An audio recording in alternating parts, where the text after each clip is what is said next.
What's up guys? Today I'm going to take you through my famous shoulder handstand warm-up.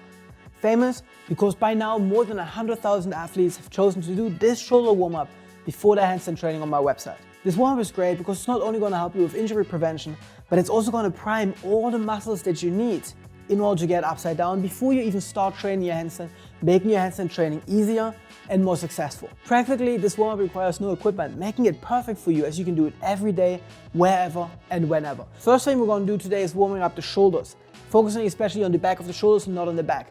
Let me show it to you first and then we're going to do it together. Here's the idea. You're going to be on your stomach, hands underneath the forehead. From here, you're going to come out to a 90-degree angle in the elbows, thumbs pointing up towards the ceiling. Straight line between the elbows and the shoulders. Don't pull them back here. Right here. We lift up, bring them back underneath the forehead. Now what's important for me here is that we're really using the back of the shoulders and not the back muscles. Okay? Once you're ready, let's get started. We're going to do 8 of those all together. And from there, we're going to fluidly straight away go into the second exercise. Don't even attempt to rest. You ready? Let's go. Hands underneath the forehead, core is engaged, glutes engaged, legs are together, knees are off the floor. Bring your hands out towards the side, 90-degree angle in the elbows. Pull your elbows and hands up towards the ceiling, back to the forehead. That's 1. Bring your hands out, up, back to the forehead, 2. And up, forehead, 3. Shoulders and elbows in one line. Up, 4. Bring your hands out, pull the elbows and the thumbs up.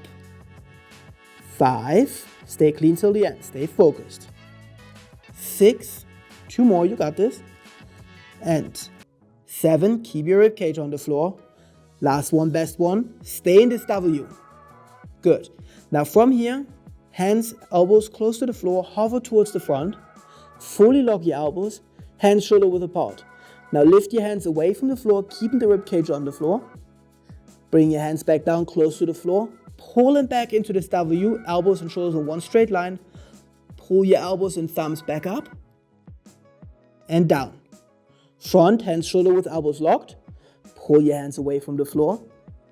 Bring them back down to the W. Up, down. Come in front, up, down, back to the W. Elbows and shoulders in one line, up and back down, halfway down. Front, up, down, W, up, down. 3 more, you got this. Up, down, W, up. We have 2 more. Stay strong, stay focused. I know you can feel the burn. Down, W, up, down. Come on, it's already the last one. You got this. Front, up, down, W, up. Good, relax. Watch me. You're gonna open your legs slightly. You're gonna put your hands next to your hips. Now in this position, take a rest. I'll explain it to you first. Internally rotate your hands so your pinky fingers touch the floor. Palm of the hands looks away from you. And now you're gonna externally rotate, squeeze your shoulder blades together, lift your chest off the floor. Now we're using the back muscles. Look up towards the ceiling, and we come back down. 2 things are basically important to me here. Number 1, internal and external rotation of the shoulders as far as you can go in either direction. Number 2, you want to lift as high as you can in every single rep. We're going to again do 8. See what I did with my legs? They're slightly apart. Do the same thing. If not, you're going to overload your back. You ready? Let's get it started. Hands next to the hips. Knees are engaged. Internally rotate. Pinky finger touch the floor. Externally rotate. Squeeze together. Look up towards the ceiling. 1. Internally rotate. Externally squeeze. Look up. 2. And squeeze. 3. 4.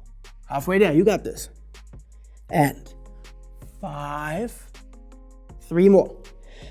Externally rotate, squeeze together, look as high as you can. 2 more. 1 more time. Roll, roll, roll, squeeze, squeeze, squeeze, lift, lift, lift. And last one, best one. Rotate, squeeze.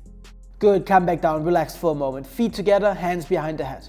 Now you're gonna put your forehead flat on the floor and we're gonna lift our elbows as high as possible. I'll show you 2 and then we get started together. Hands behind the head, forehead is on the floor, lift as high as you can and we come back down. Squeeze the elbows and we come back down. All right, you ready? Let's get it. Hands behind the head. Squeeze all the way up and back down. Lift and down. Squeeze, squeeze, squeeze, and relax.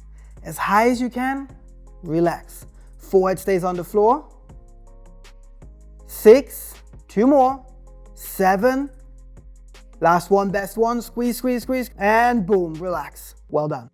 From here, we're gonna turn around, and you can do this one straight away with me. You're basically gonna lay on your back, gonna put your hands overhead. The idea is we're gonna imagine that we're in a handstand. Now, when we're in a handstand, what needs to happen? Number one, we need to look towards our hands. We wanna look at the hands, but really you can't see your hands here because you're laying on the floor. Number two, we elevate our scapula. In an ideal world, you wanna cover your ears with your shoulders so you can't hear me anymore. Number three, slight posterior pelvic tilt, push your lower back into the floor. 4, you're gonna lift your shoulder blades off the floor, but try to keep your hands close to the floor. So I don't want you to come here, I want you to come right here, and then you're gonna lift the feet off the floor, also hovering them just above the floor. And now from here, you're gonna take your right leg, you're gonna pull the knee towards the chest, keeping the shin parallel to the floor, and we push it back out. Keep your shoulders elevated. Left knee comes to the chest, shin stays parallel, and back out. Keep your shoulders and hips squared. Right knee comes up, bring it back out. Left knee comes up one more time, coccyx stays on the floor, hands close to the floor, shoulder blades off the floor, scapula is elevated, bring the leg back out. Let's do 2 more on each side. Right leg comes up, everything is nice and tight. Push it back out, left knee comes up, push it back out. One more round, last one. Right leg comes up, back out, left leg comes up. Hold it for one more time, hold it, hold it, hold it for one more short little moment, and we'll relax. Good, nice. We're gonna do a second set of that. In this second set, instead of pulling one knee up to the chest, doing a single leg tuck, we're gonna bring one leg out to the straddle, basically doing a single leg straddle. Watch me first as I explain this to you. Couple things are important here. We're again gonna have your hands overhead and all of this, of course. Now, the idea is that as soon as your leg moves out towards the side, the first thing that happens is you externally rotate it, and then you bring it out towards the side. Depending on your mobility that you have available at the moment, your leg might come till here, your leg might also just come till here.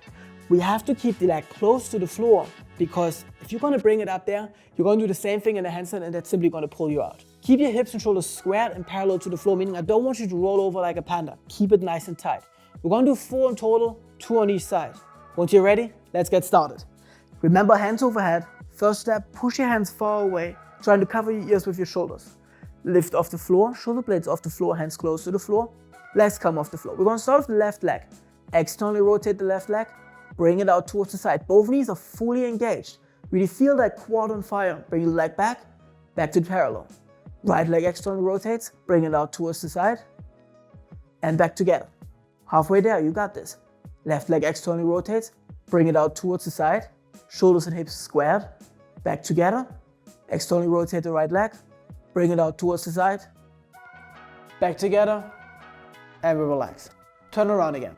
We're gonna come back to our stomach to do a little bit more of shoulder activation. Now, this one is less injury prevention for your handstands, and it's much more activation for you to work on your straight handstand, on your scapula elevation, and really at the end to take control and to get rid of your banana handstand. It's gonna be a total of 4 movements. Let me show it to you first, then we're gonna do it together. Here's the idea. This time, you're not gonna be looking at the floor, you're gonna be looking at your hands. Knees are engaged and off the floor. Movement number 1, you're gonna push your hands away from you. Number 2, lift the hands off the floor, staying tall. 3, put your hands back down. 4, pull them back. So we're basically doing elevation, lift, down, depression. As you're depressing, I don't want you to come up to a cobra. Keep your armpits close to the floor. And now really important, as you're lifting the hands off the floor, I don't want you to do this.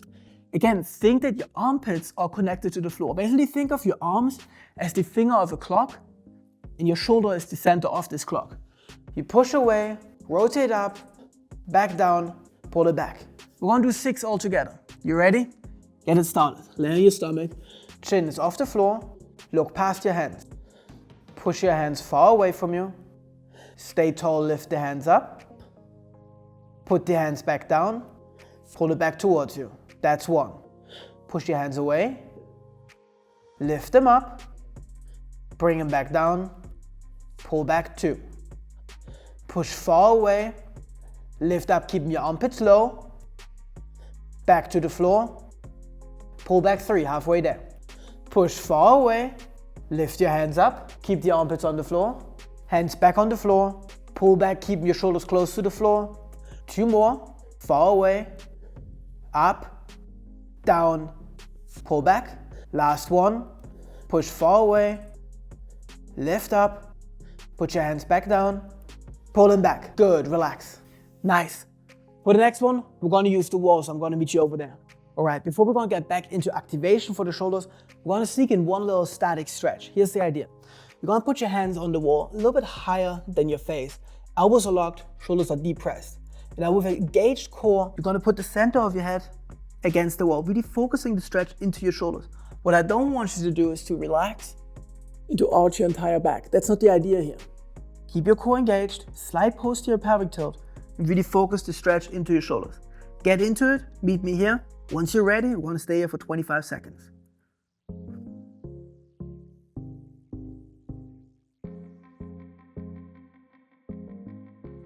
With every exhale, try to slide a little bit deeper into a deeper shoulder stretch.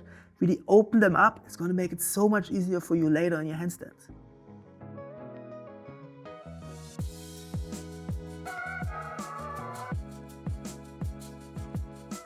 Good, come back out, shake it out for a moment. Now as you relax, let me show you the next exercise. We're gonna basically do exactly the same thing we just did laying down, but we're gonna do it chest to the wall. You're gonna put your quads, your hips, your ribs, everything against the wall. And we're gonna do the same 4 movements. Reach tall, pull away, back to the wall, and come down. Simple as that. Same rules. Elbows are locked, hands shoulder width apart. Try to keep your armpits on the floor, or in this case, against the wall. You ready? Let's get it. Knees against the wall, hips against the wall, ribs against the wall, wrists against the wall. We'll reach nice and tall. Pull your hands away. Put your hands back. Pull them down 1. Reach nice and tall. Pull your hands away. Back to the wall. Down 2. Reach nice and tall. Pull away. Back to the wall. 3, halfway there. You got this. As tall as you can. Touch the ceiling. Pull away. Back to the wall. 4. Up. Away. Back to the wall. 5. And the last one, the best one, as tall as you can. As far as you can without letting the armpits leave the wall. Back to the wall and pull down. Good. Come away a little bit. We're going to take your hands, turn them upside down. Hands against the wall. We're going to do basically a reverse wrist stretch. Again, think of that posterior pelvic tilt. Keep your shoulders depressed. Elbows are locked. Get a little bit of tension. Turn your hands around. And what I want you to do is I want you to basically walk down the wall to increase the pressure on the wrists, decrease the angle, and walk back up. Very gentle, easy wrist warm up. One more time, we walk down. And we walk back up. 2 more times. Walk down, increase pressure a little bit. Walk back up. Last one, walk down. And we walk back up. Good. Put the hands on the floor in front of you. We want to basically stretch them through, massage them through in all the different directions. You're basically going to do to your hands and to your wrists whatever it is that you need in order to get them ready to train handstands. For me personally, my wrists are a little bit more tight. They're not as mobile, so I always need to stretch a little bit more before I can get upside down. I can't just roll out of bed and hold a push-up position or hold a handstand position. I always have to warm my wrists a bit, but at the same time, it makes my wrists quite stable, right? It's easier for me to resist in the handstands. So there's always kind of 2 truths to one story, right? Once you're ready, we're gonna do one last thing, an activation thing. We're gonna do wrist push-ups. We're gonna come on all 4, flex your feet. Here's the idea, your hands are gonna be shoulder width apart. First thing you're gonna do is you're gonna lock your elbows. We're gonna bring the shoulders towards the front so the shoulders are on top of the center of the hands, possibly even a little bit on top of the fingers. And now, not having all of your weight in the wrists at all, no. Just placing some weight in the wrists. I want you to very slowly take the palm of your hand off the floor and then really slowly sink back in. Push up, really slowly come back down 2. Push up, and back down. 3, push up, slowly back down. 4, we're gonna do 2 more. 5, and good, stretch them through one more time. This time make sure you also get the opposite direction of the wrist, basically the reverse wrist stretch. And just like that, you're ready to start training your handstands. Thank you so much for warming up with me. Get to know this routine, and you can do it every single time before you train your handstands. Your handstand training is going to be easier and more successful. Plus, I promise to you, injuries are going to be less likely simply because your body is better prepared for the handstand training. Make sure you come back and check out my channel in a couple days, as my complete wall handstand workout with conditioning is going to drop soon. Until then, see you soon.